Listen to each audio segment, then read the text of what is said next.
Olá, bem-vindos a mais uma análise aqui com a gente. Hoje a gente vai mergulhar num sermão baseado na parábola do semeador, lá de Mateus 13. A fonte é uma pregação que explora bastante esse papel do cristão como semeador nos dias de hoje. Isso. A nossa missão aqui é tentar destilar os pontos centrais, né? Sobre essa diferença entre uma fé que é só superficial, assim, nominal, e uma fé genuína, que transforma mesmo, e também esse chamado para ser um semeador autêntico. Exatamente. É uma preocupação bem forte na fonte, essa questão. O foco é essa aparente desconexão, sabe? Um cristianismo que, pelo menos segundo a pregação, parece que está crescendo em número, em visibilidade, mas talvez perdendo um pouco da força, da profundidade. Essa tensão aí entre a aparência e a essência que a mensagem quer explorar. Interessante isso. Então, o ponto de partida é justamente esse tal cristianismo nominal. O que exatamente a pregação quer dizer com isso? Olha, basicamente é ter o rótulo de cristão, o nome, mas sem aquela transformação real que deveria vir junto, né? A mensagem argumenta que isso ficou bem comum Aham. e até compara com tendências que foram observadas, tipo nos Estados Unidos, na Europa, onde muita gente se identifica como crente, mas falta profundidade. Entendi. A fonte até menciona a preocupação de figuras conhecidas como o reverendo Augusto Nicodemos, que é um teólogo respeitado, né? Ele se preocupa com esse crescimento só numérico das igrejas, inclusive entre brasileiros lá nos Estados Unidos, que não parece vir acompanhado de um aprofundamento espiritual real. Nossa, faz sentido. Quer dizer, a preocupação não é nem que faltem pessoas se dizendo cristãs, mas sim com a qualidade dessa identificação. É quase um paradoxo, né? Exato, é bem isso. E tem um alerta que a mensagem traz que é bem provocativo, eu diria. Esse cristianismo nominal, ele pode até parecer bom, sabe? Bom como?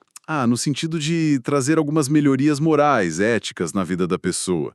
Mas, segundo a visão que está sendo apresentada ali, isso pode acabar impedindo de alcançar o que seria o excelente, a conversão genuína mesma. A fonte chega a sugerir que até o diabo poderia sim oferecer coisas boas para distrair do que é essencial, impedindo uma entrega total, verdadeira. Uau!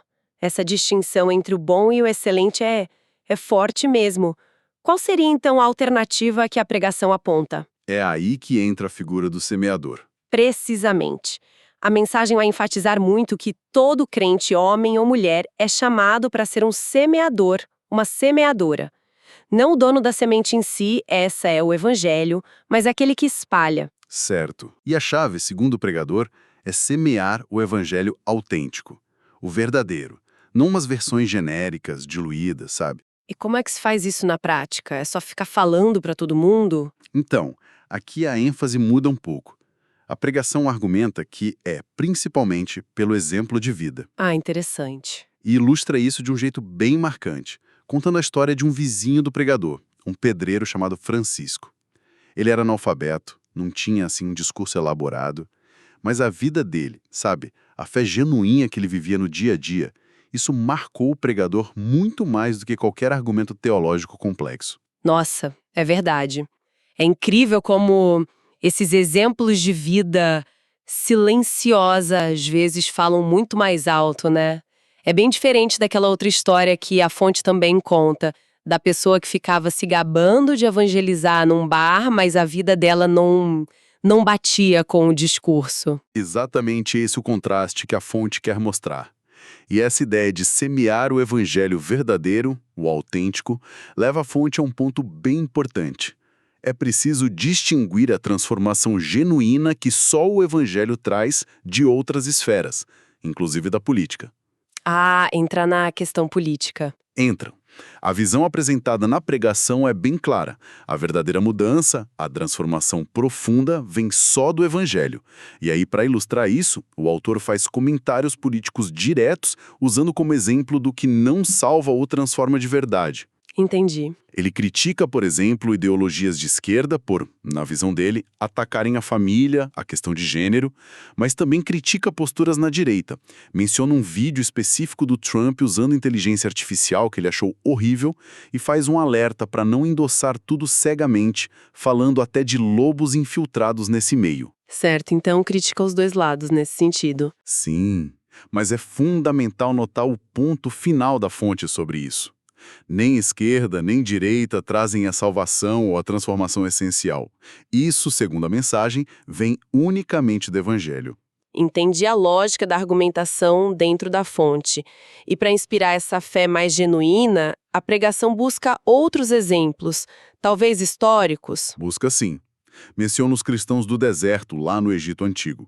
Eles são apresentados como modelos de uma fé vivida com muita intensidade, que mesmo na simplicidade e no isolamento, tiveram um impacto enorme na época, segundo o relato.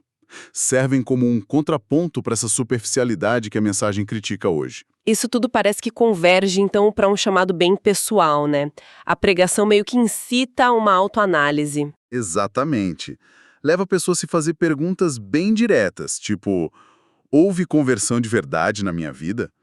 A minha fé alcança todas as áreas? O autor da mensagem sugere até que, se a fé for só nominal, talvez seja o caso de aceitar Jesus de novo, buscando essa experiência genuína, sabe? Entendi. Então, recapitulando rapidamente, a análise dessa pregação basicamente nos desafia a olhar para além de uma fé só de fachada, né?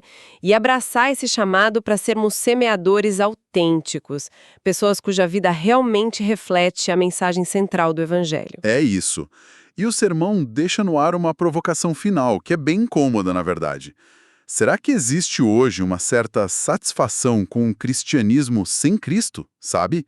Com músicas que acabam exaltando mais o eu, com pregações que até animam superficialmente, mas não levam ao encontro real com Deus? E a pergunta que fica ecoando, né, inspirada nas palavras da fonte, a situação das pessoas que estão sem essa fé genuína.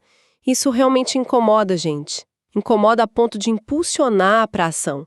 Como naquela oração que atribuem ao John Knox pela Escócia, ou no clamor da Raquel por filhos, pensando aqui em filhos espirituais. Ou será que, no fundo, a indiferença já se instalou? Fica aí a reflexão para todo mundo.